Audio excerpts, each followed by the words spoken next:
कधी असा विचार केलाय की आपलं मन एका जुन्या, कालबाह्य झालेल्या सॉफ्टवेअरसारखं काम करतंय? आज आपण याच गोष्टीचा शोध घेणार आहोत. आपल्या डोक्यात असलेल्या एका प्राचीन बगबद्दल, जो आपल्या आधुनिक आयुष्यात चिंता निर्माण करतोय. ही गोष्ट आहे 2500 वर्षांपूर्वीची. एक व्यापारी खूप श्रीमंत, पण आतून प्रचंड अस्वस्थ. तो बुद्धांसमोर येऊन कोसळला आणि म्हणाला, माझं मन सतत धावतंय, मी याचं जगूच शकत नाही. गंमत म्हणजे हीच भावना आज आपल्याला येते, प्रत्येक नोटिफिकेशन नंतर, प्रत्येक ईमेल नंतर.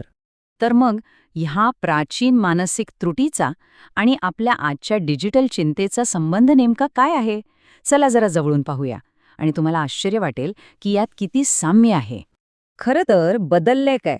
त्या व्यापाऱ्यासाठी जहाजांमध्ये धोका होता, आपल्यासाठी आपल्या स्मार्टफोनमध्ये. त्याच्यासाठी समुद्री चाचे होते, आपल्यासाठी 9 वाचलेले ईमेल्स आणि मेसेजेस आहेत. म्हणजे बघा, चिंतेची कारणं बदलली, पण त्यामागची जी मानसिक प्रक्रिया आहे ना, तो पॅटर्न हजारो वर्षांपासून अगदी तसाच आहे.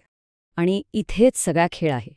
आपलं मन हे जणू काही एक जुनं ऑपरेटिंग सिस्टीम आहे, ज्याला हजारो वर्षांपासून कोणतंच मोठं अपडेट मिळालेलं नाही. पण आपण जगतोय 5Gच्या जगात. आणि या जुन्या सॉफ्टवेअर आणि नव्या जगाच्या गडदरोळातच आपली चिंता दडलेली आहे. मग ह्या जुन्या ऑपरेटिंग सिस्टममध्ये असे कोणते बग्स आहेत जे आपल्या आयुष्य सतत क्रॅश करत असतात? बौद्ध मानसशास्त्र आपल्याला असे 5 मानसिक बग्स सांगतं, जे आपल्या मानसिक स्पष्टतेमध्ये अडथळा आणतात. चला, त्यांना एक एक करून डिकोड करूया. हे 5 बग्स आपल्या मनात सतत गोंधळ घालत असतात. पहिला, संवेदी इच्छा, म्हणजे सतत काहीतरी नवीन हवं असणं, नवीन पोस्ट्स, नवीन लाईक्स.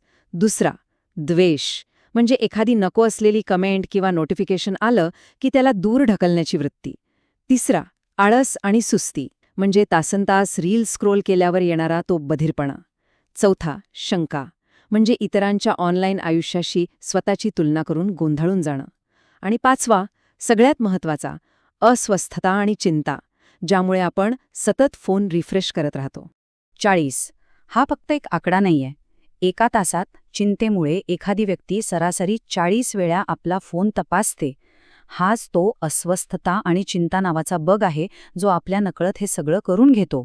पण या सगळ्या बग्सच्या मागे यांचा सोर्स कोड काय आहे?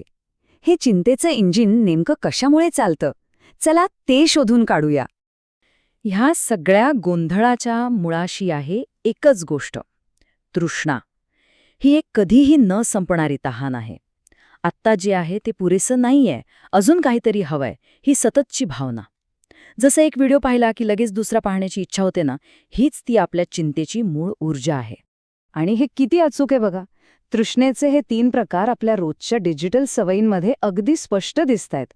थोडा जरी कंटाळा आला की आपण सुखासाठी फोन उचलतो. ऑनलाईन एक आदर्श प्रतिमा तयार करण्यासाठी धडपडतो, कारण आपल्याला काहीतरी बनायचं असतं. आणि जेव्हा हे सगळं असह्य होतं, तेव्हा आपण सुन्न होण्यासाठी अंतहीन स्क्रोलिंगमध्ये स्वतःला हरवून टाकतो. तर या सगळ्या मानसिक बग्सचं करायचं काय? ह्याचं उत्तर कदाचित तुम्हाला आश्चर्यचकित करेल, कारण हे बग्स फिक्स करण्याऐवजी आपल्याला एक पूर्णपणे वेगळा दृष्टिकोन स्वीकारावा लागेल. आपण वादळ थांबवणार नाही, आपण स्वतःला वादळापासून वेगळं कसं पाहायचं हे शिकणार आहोत. साहजिकच प्रश्न पडतो की आपल्या या मानसिक सॉफ्टवेअरमधले हे बग्स आपण दुरुस्त करणार तरी कसे? आणि याचं साधं सरळ उत्तर आहे, आपण ते दुरुस्त करतच नाही. हो, आपण या बग्सना डिलीट किंवा डिबग करण्याच्या मागे लागत नाही. त्याऐवजी आपण त्यांच्याकडे पाहण्याचा आपला दृष्टिकोनच बदलतो. आपण त्यांच्याशी लढत नाही, उलट त्यांच्यासोबत शांतपणे राहायला शिकतो. आणि हेच ते महत्त्वाचं सॉफ्टवेअर अपडेट आहे. चिंता हे एक वादळ आहे, पण आपण वादळ नाही. आपण ते विशाल आकाश आहोत, ज्यात हे वादळ येतं आणि निघूनही जातं. सजगता किंवा माइंडफुलनेस आपल्याला हेच शिकवते.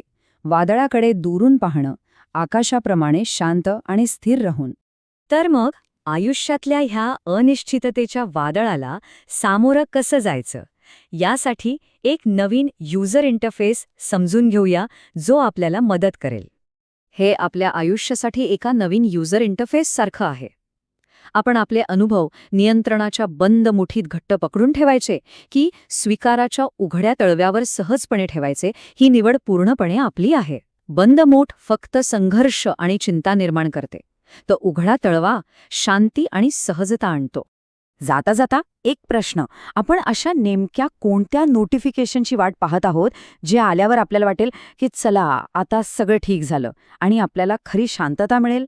जरा विचार करून पाहण्यासारखा प्रश्न आहे, नाही का?